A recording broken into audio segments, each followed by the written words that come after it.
Base sa kanilang performance, lumabas nga ba ang mga pangil at kuko ng Final Four girls at Final Four boys? Let's find out from this week's jurors. Tatlong respetadong artists ang sumubok sa galing ng Survivors this week para sa Starstruck Council member, Direk Floyd Quintos. Sino-sino ang pinaka nagbigay buhay sa kanyang script? As a writer, I'm very happy. I think they gelled very well. Maganda yung direction ni Mario J. And of course, hindi natin pwedeng i-discount yung fact na ang ka-eksena nila, ang galing na magdala. Yula, you were fabulous. But right now, I'll tell you, I was very impressed by Ian Batherson. Kasi inventive siya as an actor. Maganda kasi yung bilang artista. Ang dami mong nagagawa. And kita mo talaga siya, bagamat may problema siya sa dialogue, sa language, he compensates by doing all the other things which, inventive siya. Kumbaga lumalaban siya. Sa girls, runaway winner for me is Nina. Because ang hirap nung ginagawa niya, if you notice, her lines are, ang konti-konti ng linya niya, ang ganda-ganda nung umiiyak siyang sumasayaw siya. Ang chip-chip ng tingnan, but it's so correct. Para sa kanilang ka-eksena na si Miss Yula Valdez, ang best sa boys ay... Rocco, hindi siya bumibitiw kahit hindi niya linya. Kung ano yung hiningi ni Direk, binigay naman niya. Sayang si Enzo. Nasasayangan ako. Oo, pero siya. Yun yung second, oo. Hindi ko alam ang family background niya, pero tingin ko lang sa kanya para siyang pampered or sheltered. Dahil nalalambutan ako sa kanya, gusto kong malaman kung, alam mo yun, kung pagpigain mo, kung kaya bang mag-transform si Ian and then Steve.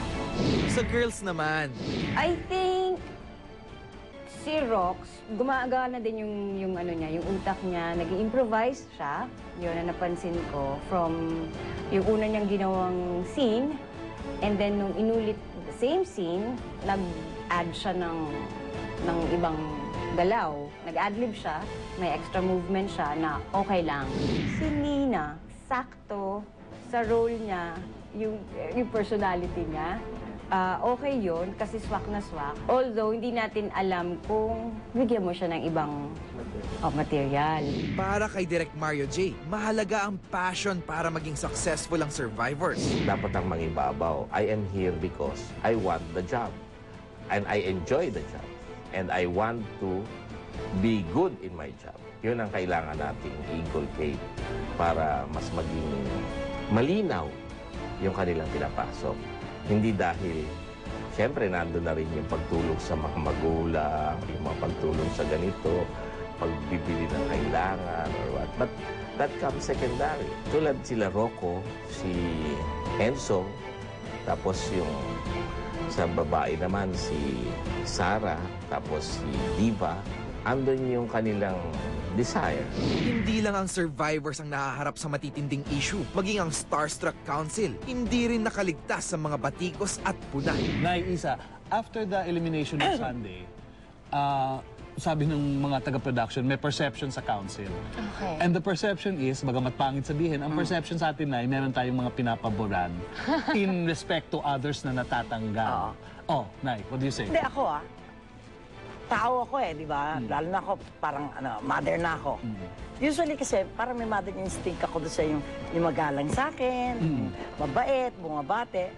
Pero in the end, kung ano pa rin yung sagot niya, performance niya, doon ko pa rin binabase. Plastic ako pag sinabi kong hindi ako nagkakaroon ng konting favoritism toward certain pieces. Yeah, Certain people at a certain point in time. But at the time na inaano na natin sila, nakikita na natin sila, pinapanood ko na yung mga take nila, ay, hindi pala ito masyado nito. May mga tao talagang will hit you. Parang magkakaroon ka ng soft spot sa kanila. Aminin natin si Seth ang isa dyan. Or kung sa atin lang nakasalala yung boto, aminin mo hindi pa natanggal yung batang yun. Si Seth. Kasi he was very talented and we really believed he had something. Kung yung Starstruck Council lang sasabihin nila may pinapaboran, we have to remind them that hindi lahat ng voting power nasa atin. Diba, sabi ko nga, every week, we die a little pag may natatanggal.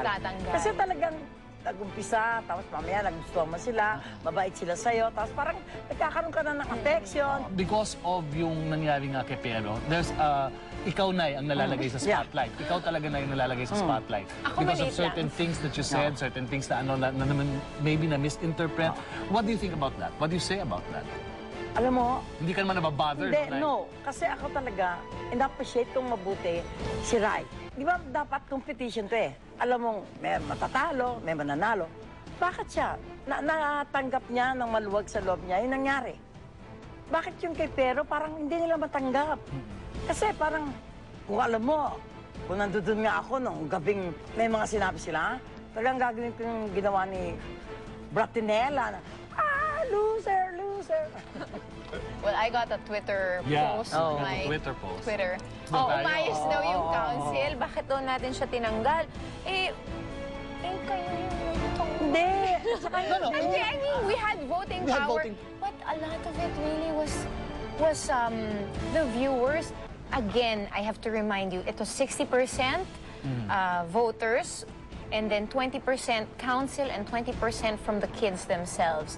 Hindi naman ho sa naguhugas kamay kami dito. Because we did vote in our own Yeah. Yes, no? we Independent did. tayo. Ang ibig sabihin, don't blame anyone sa Yes, ano mo, it is sa what it pagkasado mo. is. Competition. Yeah, It's kailangan what it matanggap is. mo ng maayos. Elimination night na naman bukas at ibabalik na sa council ang power nila para pigilan ang tanggalan at may isang surpresang nakaabang sa 3 council member na dapat ninyong tutukan. Ito na kaya ang makakapagbabago sa kanilang desisyon para gamitin ang Factor 2? We will all find out tomorrow. Ito sa Starstruck 5. Kakadeklara pa lang sa kanila as Final Four boys and Final Four girls, pero haharap na agad sa isang live elimination night tomorrow with Carla and Dennis. And tomorrow, we will give you a prelude to the final judgment. I'm Raymond Gutierrez, and this is Starstruck 5. Dream, believe, survive.